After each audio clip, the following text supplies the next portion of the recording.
জেগা ফাটু তিনি খুব শীঘ্রই সোলোসুকাকে ধোঁকা দিতে পারে। তার আরও একটি ইঙ্গিত ডাব্লিউডাব্লিউ আজকে স্ম্যাকডাউনে দিয়ে দিলেন। আর আজকে স্ম্যাকডাউনে কনফার্ম হলো সোলোসুকা এবং কোডি রোডসের মধ্যে একটি steel cage match W W undisputed universal চ্যাম্পিয়নশিপের জন্য, এবং এই ম্যাচটি দেখা যাবে সামনে স্ম্যাকডাউনে। শুধু তাই নয়, আজকে স্ম্যাকডাউন থেকে অনেকটাই বোঝা যাচ্ছে যে সামনের স্ম্যাকডাউনে রিটার্ন আসতে পারে ওটিসি রোমান রেন্স, অর্থাৎ original tribal chief Roman Reigns. তো সম্পূর্ণ বিষয়গুলো নিয়ে আলোচনা করব আমার মতন করে আজকে স্ম্যাকডাউনে কোডি রোডস এবং সোলোসুকার মধ্যে কি হলো। তো সম্পূর্ণ ভিডিওটি দেখলেই আপনারা জানতে পারবেন। তো হ্যালো বন্ধুরা, আমি সীমান্ত আর আপনারা দেখছেন রেসেল পাল। আজকে স্ম্যাকডাউনে শুরুতে আসেন কোডি রোডস। কোডি রোডস তিনি রিংয়ে এসে রেসলিং ভাইলিং পেপার ভিউ নিয়ে কথা বলতে থাকে। সে জায়গায় কোডি রোডস বলে যে তিনি এবার রেসলিং ভাইলিং পেপার ভিউতে তার ফ্রেন্ড কেভিন অরেঞ্জকে তিনি হারিয়ে তার টাইটেলটি রিটার্ন করে নিয়েছে। সেদিকে কোডি রোডস বলে যে সোলোসুকা তিনি আমাকে ইন্টারফেয়ার করে, তার আগে আমি সোলোসুকাকে ডেকে নিই। তারপর সে জায়গায় সোলোসুকাকে আসতে দেখা যায় তার পুরো ব্লাড লাইন মেম্বারগুলোকে নিয়ে। সোলোসুকা তার ব্লাড লাইন মেম্বারগুলোকে রিংয়ের বাইরে রেখে সোলোসুকা তিনি নিজে রিংয়ের ভিতরে যায়। সে জায়গায় সোলোসুকা কোডি রোডসের সাথে প্রোমো কাট শুরু করে। সে জায়গায় সোলোসুকা কোডি রোডসকে বলে যে আমি রিম্যাচ ডিজার্ভ করি তোমার কাছ থেকে, কারণ সামাস্তে পেপার ভিউতে যদি রোমান রেন্স রিটার্ন না আসতো তাহলে আমি আজ এই জায়গায় চ্যাম্পিয়ন হয়ে দাঁড়িয়ে থাকতাম, যার কারণে আমি এবার তোমার কাছে রিম্যাচ চাইছি। সে জায়গায় কোডি রোডস সোলোসুকাকে বলে যে তুমি অবশ্যই একটি ম্যাচ ডিজার্ভ করো।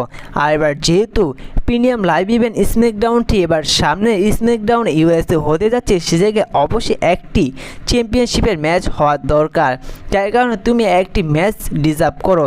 তুমি এই ম্যাচের জন্য অনেক কষ্ট করেছো। কোডি রোডস সে জায়গায় এমন একটি কথা বলে যে সে জায়গায় সবাইকে শক করে দেয়। সে জায়গায় কোডি রোডস বলে যে সোলোসুকা সেটি তুমি নও, তোমার ছায়া থেকে দূরে দাঁড়িয়ে রয়েছে তোমার এই ইনফোর্সার জেগা ফাটু, সেই হচ্ছে এই টাইটেলের একটি ম্যাচ পাওয়ার যোগ্য। সে জায়গায় কোডি রোডস জেগা ফাটুকে বলে যে জেগা ফাটু তুমি রিংয়ে আসো এবং এসে আমার চ্যালেঞ্জটি অ্যাকসেপ্ট করো। তারপর দেখা যায় যে জেগা ফাটুর ফেসটি এমন একটি করে যে ধীরে ধীরে জেগা ফাটু তিনি রিংয়ে কর্নারে যায়।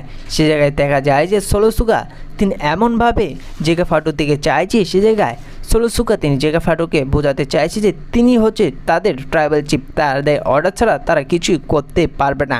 তারপর দেখা যায় যে জেগা ফাটু তিনি দুই হাত জুড়ে সোলোসুকাকে প্রণাম করে এবং সে জায়গায় জেগা ফাটু সোলোসুকাকে বলে যে আই লাভ ইউ সোলোসুকা। তারপর জেগা ফাটু তিনি তার জায়গায় চলে যায়। তারপর সে জায়গায় সোলোসুকা বলে যে তুমি আমার ইনফোর্সারকে তুমি আমার এগেনস্টে নিয়ে যেতে চাইছো, এবার সামনে স্ম্যাকডাউনে ম্যাচ রেসেল করে দরকার নেই, আজকেই তোমাদের সাথে অর্থাৎ তোমার সাথে ম্যাচ রেসেল করব। সে জায়গায় তারপর দেখা যায় যে সোলোসুকা সমস্ত ব্লাড লাইন মেম্বারগুলোকে ঘিরে নেয় কোডি রোডসকে। ঠিক তারপরে দেখা যায় যে কোডি রোডসের পিছন থেকে আসে ডিওয়াই টিম এবং স্ট্রিট প্রফিটের টিম, কারণ স্ট্রিট প্রফিট এবং ডিওয়াইয়ের সাথে ব্লাড লাইন মেম্বারগুলোর মধ্যে 8 ম্যান ট্যাগ টিম ম্যাচটি কনফার্ম রয়েছে। তারপর সে জায়গায় দেখা যায় যে সে জায়গায় আসেন স্ম্যাকডাউনের জেনারেল ম্যানেজার নিক অ্যালডিস। নিক অ্যালডিস এসে সবাইকে সামলে নেয় এবং সে জায়গায় নিক অ্যালডিস বলে যে তোমাদের মধ্যে কেউ যদি কোনো সমস্যা করার চেষ্টা করে তাকে আমি স্ম্যাকডাউন থেকে সাসপেন্ড করব। তো আমি কি বলছি তোমরা শোনো, সামনে স্ম্যাকডাউনে যেহেতু প্রিমিয়াম লাইভ ইভেন্ট হতে যাচ্ছে, সে জায়গায় সোলোসুকা এবং কোডি রোডসের মধ্যে একটি স্টিল কেস ম্যাচ হবে ডাব্লিউডাব্লিউ আনডিসপিউটেড ইউনিভার্সাল চ্যাম্পিয়নশিপের জন্য। তো তখনই আমরা জানতে পারি যে সামনে স্ম্যাকডাউনে একবারে মেইন ইভেন্টে সোলোসুকা এবং কোডি রোডসের মধ্যে একটি ম্যাচ হবে স্টিল কেস ম্যাচ, এবং সেই ম্যাচটি হবে ডাব্লিউডাব্লিউ আনডিসপিউটেড ইউনিভার্সাল চ্যাম্পিয়নশিপের জন্য।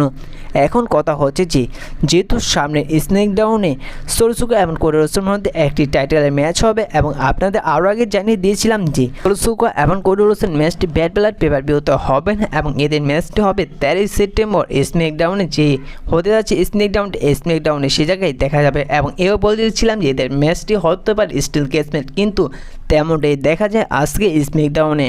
আগের ভিডিওটি আমার যেই দেখেছে তে অবশ্যই বুঝতে পারবেন এই বিষয়টা আপনাদের জানিয়ে দিয়েছিলাম। এখন রোমান রেন্সকে নিয়ে আলোচনা করা যাক, আসলে কি 13 সেপ্টেম্বর রোমান রেন্স আসতে পারে সোলোসুকা এবং কোডি রোডসের ম্যাচটির মধ্যে। দেখুন আজকের স্ম্যাকডাউনে যখন সোলোসুকা এবং কোডি রোডসের মধ্যে প্রমোঘাত দেখা যাচ্ছিল সে সময় সেখানে থাকা সমস্ত দর্শকরা B1 রোমান রেন্স বলে চিল্লাতে থাকে। এ থেকে অনেকটা অনুমান করা যায় যে যেহেতু সামনের স্ম্যাকডাউনটি এবার ফক্স নেটওয়ার্ক থেকে স্ম্যাকডাউনটি শিফট হতে যাচ্ছে US নেটওয়ার্কে, সেটি সামনে স্ম্যাকডাউনে 13 সেপ্টেম্বর। আর সে জায়গায় সোলোসুকা এবং কোডি রোডসের মধ্যে একটি স্টিল কেস ম্যাচ হতে যাচ্ছে, যার জন্য অনেকটাই সম্ভাবনা যে সামনে স্ম্যাকডাউনে রোমান রেন্স নিয়ে রিটার্ন আসতে পারে। এখন রোমান রেন্স কি তিনি একাই রিটার্ন আসবে?